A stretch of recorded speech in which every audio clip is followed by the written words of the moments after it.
भारत की जमीन पर सदियों से कुछ राज दफन हैं। ये राज छिपे हैं बड़े बड़े पत्थरों में, जिन्हें हम मेगालिथ्स या महापाषाण कहते हैं। तो चलिए, आज मेरे साथ भारत के लौह युग के सफर पर चलते हैं और इन खामोश पत्थरों की कहानी जानते हैं। देखिए, ये सिर्फ पत्थर के ढेर नहीं हैं। नहीं, ये एक पूरी की पूरी भूली हुई दुनिया की कहानियां हैं। तो सवाल ये उठता है कि आखिर इन पुराने विशाल पत्थरों में क्या राज दबे हैं। आइए साथ मिलकर इस पहेली को सुलझाने की कोशिश करते हैं। तो ये जो महापाषाण संस्कृति है ना, ये भारत में फली फूली थी लोह युग यानी आयरन एज के दौरान। और ये जो स्ट्रक्चर्स हैं, ये सिर्फ स्मारक नहीं है, बल्कि ये सबूत हैं एक बहुत ही कॉम्प्लेक्स सोसाइटी का, एक ऐसे समाज का जो दक्षिण में तमिलनाडु से लेकर सेंट्रल इंडिया तक फैला हुआ था। ठीक है, तो सबसे पहले बिल्कुल बेसिक से शुरू करते हैं। हम ये शब्द बार बार सुन रहे हैं, मेगालिथ या महापाषाण। इसका आखिर मतलब क्या होता है? मजे की बात यह है कि इसका जवाब इसके नाम में ही छिपा हुआ है। दरअसल ये शब्द आया है प्राचीन ग्रीक भाषा से, और ये दो हिस्सों को जोड़कर बना है। पहला हिस्सा है मेगाज, जिसका मतलब होता है महान या बड़ा, और दूसरा है लिथोस, मतलब पत्थर। तो अगर दोनों को मिला दें तो क्या बना? महान पत्थर या विशाल पत्थर। सिंपल। तो एसेंशियली एक मेगालिथ एक बहुत बड़ा पत्थर है, जिसे या तो अकेले या फिर दूसरे पत्थरों के साथ जोड़कर कोई स्मारक या कोई स्ट्रक्चर बनाने के लिए इस्तेमाल किया गया। सुनने में तो परिभाषा बड़ी सीधी सादी लगती है ना, पर इसके पीछे की जो कहानियां हैं वो बहुत ज्यादा गहरी और कॉम्प्लेक्स हैं। चलो, अब हमें ये तो पता चल गया कि मेगालिथ्स होते क्या हैं, पर अगला और शायद सबसे बड़ा सवाल ये है कब के।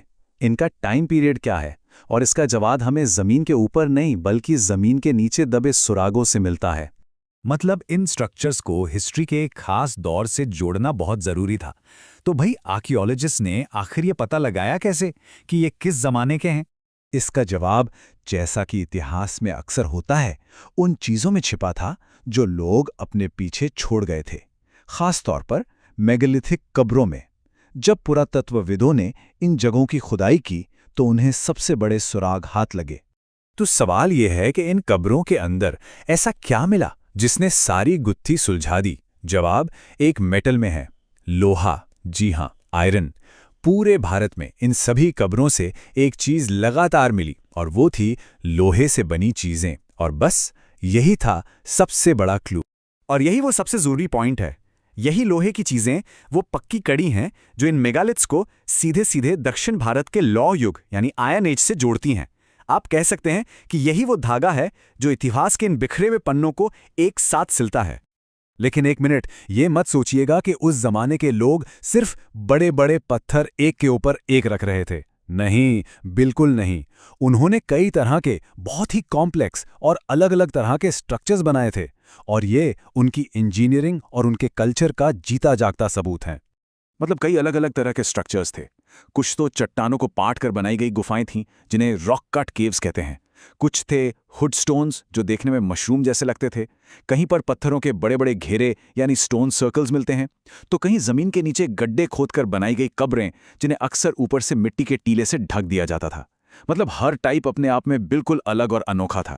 ठीक है, तो अब हमें ये पता है कि ये क्या हैं, कब के हैं और कैसे दिखते हैं। तो अब अगला सवाल क्या है? ये पाए कहाँ कहाँ जाते हैं? और ये जानना इसलिए ज़रूरी है क्योंकि इसी से हमें इस पुरानी संस्कृति के फैलाव का, उसके स्केल का अंदाज़ा लगेगा। आपको जानकर हैरानी होगी कि ये स्मारक किसी एक छोटे मोटे इलाके तक ही सीमित नहीं थे। बिल्कुल भी नहीं। ये एक बहुत बड़ा कल्चरल फैलाव था, जिसके सबूत हमें सेंट्रल इंडिया से लेकर देश के एकदम दक्षिणी छोर तक मिलते हैं। कुछ खास जगहों की बात करें तो सेंट्रल इंडिया में नागपुर के पास जूना पानी है, तमिलनाडु में आदिचन्नल्लूर और पय्यमपल्ली हैं, और केरल में जाएं तो चोवन्नूर, कक्काड़, पोरक्लाम जैसी कई जगह हैं। मतलब सच में ये एक बहुत ही बड़े एरिया में फैली हुई संस्कृति थी। और सबसे जरूरी बात ये कि इन सभी दूर दूर की जगहों पर एक ही चीज कॉमन मिली है, लोहा। ये इस बात का सबसे पक्का सबूत है कि ये सब एक ही बहुत बड़ी आयरन एज कल्चर का हिस्सा थे। तो जब हम इन सारे सुरागों को एक साथ जोड़कर देखते हैं, मतलब इनकी परिभाषा, इनका समय, इनके प्रकार और ये कहां कहां मिले, तो एक साफ तस्वीर उभर कर सामने आती है। और वो तस्वीर है एक बहुत ही फैली हुई और सोफिस्टिकेटेड आयरन एज कल्चर की। एक ऐसी संस्कृति जिसने पूरे भारतीय उपमहाद्वीप पर अपनी एक गहरी छाप छोड़ी। सोचिए, उन लोगों ने अपनी विरासत, अपनी कहानी इन पत्थरों में हमेशा के लिए छोड़ दी। तो चलते चलते बस एक सवाल छोड़ जाता हूं। जरा सोचिए, आज से हजारों साल बाद हमारे बनाए हुए स्मारक, हमारी इमारतें, हमारी कला, हमारी टेक्नोलॉजी, वो हमारे समाज के बारे में, हमारे बारे में क्या कहानी सुनाएंगे?